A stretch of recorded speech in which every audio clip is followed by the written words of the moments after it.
Now let's talk about the 18th part, and we'll talk about first aid for specific fractures. And first we'll start with first aid of the femur. So what you want to do is, when you're handling first aid of the femur, you are first supposed to splint the limb. So this is a splint. We can say you can use anything that is there to be able to tie like that. When you splint the limb, then you are going to bandage the limb that has been affected to the limb that is okay, as in here. So normally what you're supposed to do is you're supposed to bandage above the knee. You're supposed to tie above the knee and then also at the ankle. But if tying above the knee is affecting the fracture, then tie below, okay, below the knee. So that is what you want to do. And then after you do that, then you transport the victim to the hospital. Make sure that the legs are well supported as you get to lift the person to take them into the vehicle. How about fracture of the tibia? Now for the fracture of the tibia, you are going to use the two splints to immobilize the tibia so that it stops moving. As you can see here, place a long splint on the outside of the leg, that would be this side laterally. Place a short splint on the inside of the leg, which is medially here. Secure with slings, straps at the ankle, above and below the knee.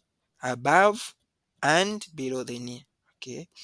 Then you provide transport to the hospital. Fractures of the tibia are commonly compound, meaning that they can involve blood vessels. So you are going to treat bleeding first. Okay, treat the bleeding first. Avoid movement of the fracture site. You may need to use a ring dressing to place over the protruding bone. For the fracture of the humerus, what you want to do is to apply a splint and tie it in place with a strap triangular bandage, okay, above and below the fracture site. So imagine if the fracture is here, you are going to tie above and below like that.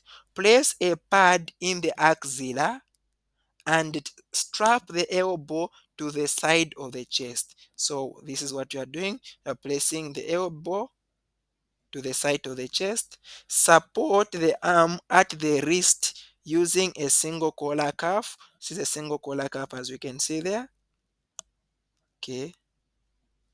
If the victim is wearing a jacket, the sleeve of the jacket can be used to the can be uh, can be to the chest in order to support the arm across the chest. Provide transport when you have done this to take the victim to the hospital, the clinic, as soon as possible. How about fracture of the radius and the humerus? You are going to splint the forearm from the elbow to the hand. So the forearm is this part, this is the arm. So you are splinting the forearm from the elbow to the hand. The hand is this one. You are going to support the arm in a broad sling. So this is a broad sling, as you can see, and then transport to the hospital. How about fracture of the clavicle? Now we know that the clavicle is on top there. You are going to support the affected arm in a sling or a broad sling. So this is something that you want to do like this. You are going to support the affected arm in a sling like that, and then you get to transport the victim to the hospital. How about if the fracture is on the skull? You are going to suspect, if you suspect a fracture of the skull, how do you even suspect a fracture on the skull? If the person has had a blow on the head, you suspect a fracture. There is a high risk of brain injury caused by a blow to the head. So make sure that you assess the ABC. The airway, is the airway okay? Is the breathing happening? Is circulation happening? You assess the levels of consciousness of the patient. If the victim is conscious, be aware of any changes in his alertness or mental clarity. If the victim is unconscious, you place him in a semi-prone position, as you can see here. Check the ears for signs of blood or clear fluid. If they are found, place a clean pad over the ear to prevent the entry of infection. You want to prevent anything from entering, so that's why you're placing a clean pad over the ear. You are going to treat any bleeding from a head wound caused by the blow. Avoid moving the victim unnecessarily. Provide immediate transport to the hospital. Okay, so that is it on fractures of specific sites. Thank you so much for watching. In the next class, we'll talk about splints.